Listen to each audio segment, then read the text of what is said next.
पाकिस्तान से भागकर आई सीमा हैदर की मुश्किलें मानो थमने का नाम नहीं ले रही, लेकिन यूपी एटीएस द्वारा लगातार 3 दिन की पूछताछ के बाद कोई ठोस सबूत नहीं मिल पाने की वजह से सीमा और सचिन को वापस घर भेज दिया गया। बता दें, सीमा हैदर और सचिन मीना से यूपी एटीएस द्वारा 3 दिन तक पूछताछ करने के दौरान सीमा अपने बच्चों से भी दूर रही। आखिर एटीएस ने सीमा हैदर से क्या क्या सवाल पूछा, इसके बारे में उन्होंने खुद जानकारी दी। सुनिए। अब समझा पाई या ये कोई समझाने वाली बात नहीं थी। उन्होंने पूछा, मैंने सच बोला। अब जो कहेंगे वो वैसा ही करेंगे हम। जी जी। जब जांच चलती हुई कैसे बात हुई आगे कि जो है कोई तीसरा था जिसने आपकी हेल्प करी अंदर घुसने में लिया? ऐसा कुछ भी नहीं था, ना ऐसा था, ना मैं किसी पे झूठा इल्ज़ाम लगाऊंगी। अगर एक झूठ बोलूँगी तो 100 झूठ बोलने पड़ेंगे। तो मैंने जो सच था वो बोला है। आगे जो यहाँ का कानून करेगा मुझे कबूल है। अभी तक जांच में कुछ मिला नहीं आपके खिलाफ, लेकिन ये नियम है कि जो भी इलीगल तरीके से आता है उसे डिपोर्ट करते हैं, वापस भेजते हैं पाकिस्तान। आपको भी अगर भेजा गया तो ऐसा कैसे करेंगे? मैं यहाँ की बहू हूँ, मैं यहाँ उम्मीद लेके आई हूँ। आज से यहाँ का कानून ऐसा नहीं करेगा। यकीन है, मुझे भरोसा है, ट्रस्ट कहूँगी, ट्रस्ट है।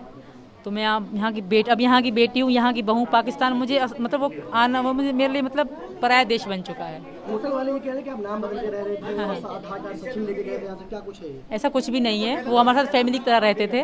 वो पता नहीं क्यों कह रहे हैं, हमने नाम लिखवाया ही नहीं था। पहली बात, उन्होंने लिखा ही नहीं था। पहले ये थे तो उन्होंने से पूछा था और हमने पैसे पेमेंट करी थी। वहाँ पे इतनी सख्ती नहीं होती। तो होटल वाले बहुत अच्छे थे, फैमिली की तरह रहे थे। वो ज़ाहिर अब खुद को बचा। क्या फर्जी आधार कार्ड थे आपके पास? नहीं, बिल्कुल मेरे पास जो सही आधार कार्ड थे। हाँ बिल्कुल मनाती थी, 2 मना चुकी हूँ मैं पीछे। वो मेरी वीडियो भी इंस्टाग्राम में है और वायरल भी हो रही हैं। एक लाल साड़ी थी, एक गुलाबी साड़ी थी मेरी। मैंने 2 साड़ी भी खरीदी थी।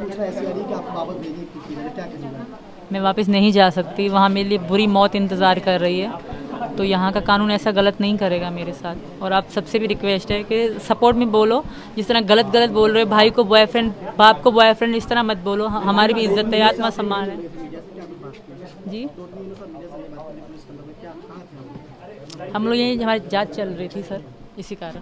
जी जांच का अनुभव कैसा है आपको? बहुत बुरा भी था, रोते भी थे हम लोग, डर भी लगता था, पर सच तो बोलना था। सच की जीत होती है और मुझे भरोसा है ना। बच्चों से मैं दूर रही 2-3 दिन, बच्चे मेरे साथ नहीं थे। सिर्फ इतना ही नहीं, अब तक चुपचाप रहकर सब देखने वाले सचिन मीना ने भी मीडिया द्वारा सभी सवालों का जवाब दिया। डंके की चोट पर सचिन मीना ने कह दिया कि उन्होंने सीमा को अपनी पत्नी मान लिया है। कुछ भी हो जाए, वो सीमा और उसके बच्चों के साथ ही रहेंगे। होटल वाले को सब नाम बताया था। मैंने कहा था कि आधार कार्ड भी ले लो, तो उन्होंने नो कह दी थी आधार कार्ड की कोई ज़रूरत नहीं है। पहले मुझसे ये पूछा था कि तुम कहाँ से आए हो, क्या नाम है।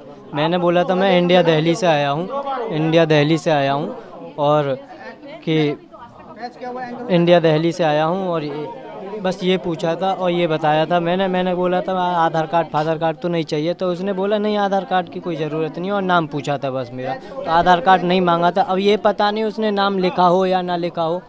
और ये क्या कि मैं उसको रोजीना 12 बजे के बाद रोजीना पैसे दे देते थे। रूम के 500 रुपये नेपाली रुपए में पैसे दे देते थे। नहीं, ऐसा कोई बात नहीं है।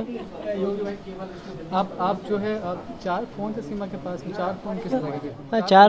4 फ़ोन थे, वो बच्चों के भी थे और इसके भी थे। एक से हम दोनों बात करते थे और बच्चे जो रोते थे, चल वो के फ़ोन दो। हमारी तो कॉल 24 घंटा चली रहती थी। जब फ़ोन बीतता था, जब भी थोड़ा शांत मिलते रहते थे फ़ोन। तो ये हॉटस्पॉट दे के बच्चे चलाते रहते थे। आगे क्या करने वाले हैं आप? आगे के देखते हैं क्या होता है। अभी तो हम आगे की खैर भगवान तो है नहीं, क्या आगे की देख लें कि क्या है, आगे क्या होना। क्या सर? रखी थी करवा चौथ, तो वो इंस्टाग्राम में या टिकटॉक में वीडियो भी पड़ी है करवा चौथ की।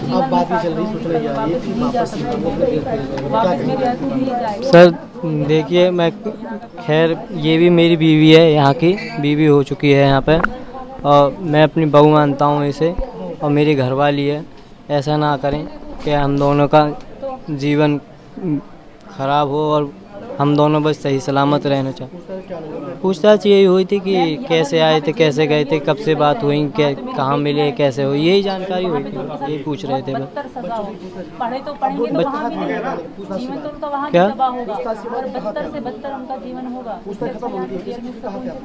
घर पर आ गए थे हम पूछताछ के बाद। बता दें, मीडिया से बातचीत करते हुए सीमा हैदर ने कहा कि पाकिस्तान में कहावत है कि अंधा भी मुल्तान ढूंढ लेता है। इसका मतलब ये हुआ कि मुश्किल दिनों में आप बेहतर की तलाश कर लेते हैं। सीमा ने कहा कि वो बड़ी मुश्किलों से भारत पहुंची है। भारत में घुसते हुए उसने अपने पति का नाम सचिन बताया था। बच्चों के बारे में भी बताया कि सचिन उनके पिता हैं। हालांकि ISI एजेंट और सेना में शामिल परिजनों से संपर्क के सवाल पर भी उन्होंने साफ इनकार कर दिया है। टाइम्स नाउ भारत डिजिटल की रिपोर्ट।